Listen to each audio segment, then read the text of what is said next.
Evil Trump strikes again. Shocking images of immigrant children sleeping in cages on the floor. And, of course, a former L.A. mayor and Obama flack key journalists all blame heartless Trump.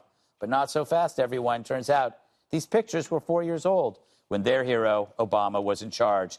And with that, the loud condemnations go silent. Who cares now, since their idol was boss at the time? But there's more. This photo of an all-baby seat immigration detention bus was also shared and blamed on Trump. One anchor called it a prison bus just for babies. But the photo was also from Obama's era, and it's a bus for field trips.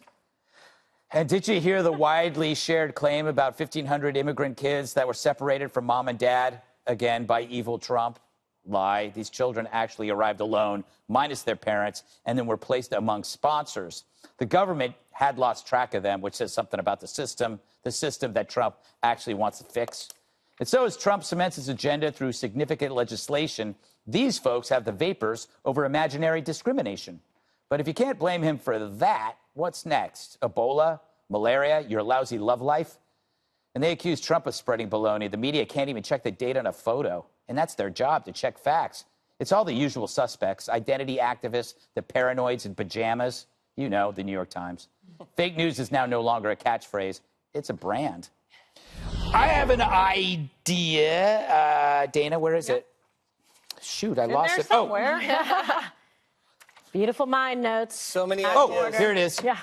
Trump should go on national TV and lay out point by point his DACA plan to embarrass the Democrats with the fact that he is actually offering a plan to citizenship that they don't. But don't do it on tweets. Go out there and do it. That's a good idea. I absolutely think that he could do a lot more policy-oriented speeches, and that would drive news for like 48 hours. Just like do that and nothing else. Yeah. Just like drive on that news. He could do an Oval Office address. That would be one way to do it. That really focuses the mind. That means that it would be a primetime address. If this is the #1 issue, certainly for Republicans, but if it's an economic issue, if we're cared about, also in June, you have all the Democrats in the House and a lot of House Republicans signing this discharge petition to actually force votes on the DACA issue. So the president, I think, would be right to get out in front of it. That's a great idea, Greg. Thank you. But in the meantime, the other thing he should do is to say, I'm not going to wait for Congress to fix this issue. If whatever he can do to fix the system as it currently stands within the federal government about keeping track of these children, he could lay that out too. Yeah. You know, Jesse, I don't know if you saw this over the weekend because you, unlike me, have a life. CNN did a piece on whether it was right for Ivanka Trump to tweet a photo of her and her son. Did you see that? Yeah. She had a picture of her and her son because they thought it was like, while this missing child narrative is going on, how bad is it that she's showing a picture of her kid? What is up with CNN? I don't know.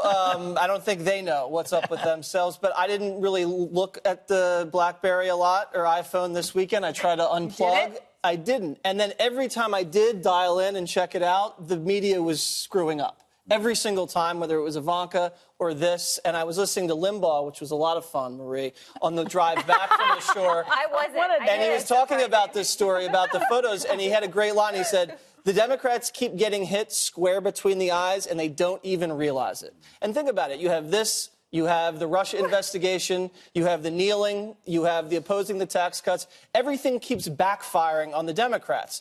But the sad thing is that this photo goes out thousands, tens of thousands of times, and then the retraction and the deletion doesn't get seen. So the damage is already done. But the reason they do this, the reason they have the policy to separate children and families is to discourage human trafficking, to discourage families from taking kids across a treacherous, hot, dangerous southern border trip. And they want to discourage dangerous and illegal immigration. So if they want to change the policy, let's get a deal on DACA, let's get a deal on merit-based, and they can hammer it out. But if you're just going to take a pot shot, you're going to embarrass yourself. They also try to separate them because the adults go to a place that you wouldn't want to have children in. So they try to find a different place. Some would say it's a more humane policy to do that. That's the argument. But a lot of these kids that show up with no parents, then you have to decide what to do with them. And that's where you place them with sponsors like you would foster care. Right. Marie, do you think that one of the larger problems here that's been going on for 2 years is there is so much emotional baggage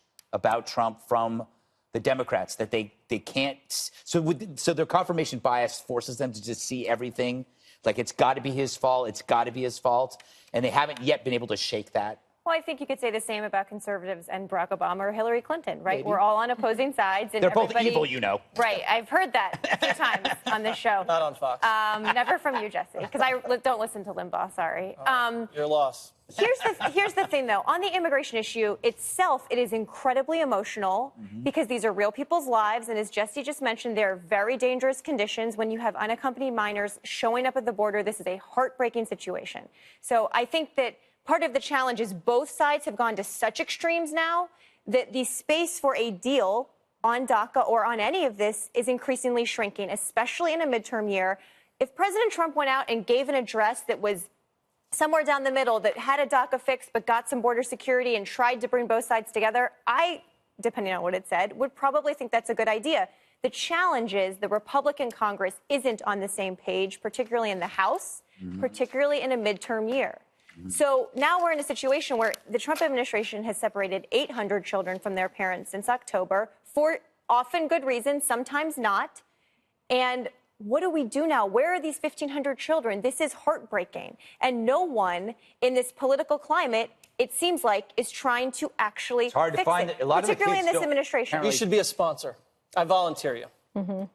I want Jesse to sponsor me. Yeah. Kimberly, last word. What do you I say? want Jesse to sponsor me. Is that what you just When said? people are exposed as wrong, they never admit it. They just remove their tweets and run away. And that drives me nuts. Yeah, you can't stand it. You're keeping track here. It's quite extensive indeed. But it's true. You see the mainstream media making these mistakes, and they chase after the accounts, and they're putting up false stories. And I mean, how glaring is this? As it's photographs from 2014. We talk about just really backfiring. Everyone should care, whatever your politics, administration you're in, about children. But when you look at the actual facts of the laws here, that President Trump, his administration, is following the laws on the books in terms of what you do when people enter the country illegally with children. The goal and aim behind it is to be protective of children so it doesn't foster this whole legal atmosphere of human trafficking, etc. And flat out follow the law. Don't enter the country illegally. Put yourself and your children at jeopardy. That's not love. That's foolish, illegal desperation in terms of not honoring and following the laws. Other people are following and trying to get into this country legally. It's a nation of immigrants. We embrace and encourage people to apply for legal citizenship. But we have the capacity to house about 3,000 families. So how is this going from a bad situation to a worse situation? It's certainly not acting in the best interest or welfare of your children to do so. And we shall leave it there. I never thought I'd say that. All right.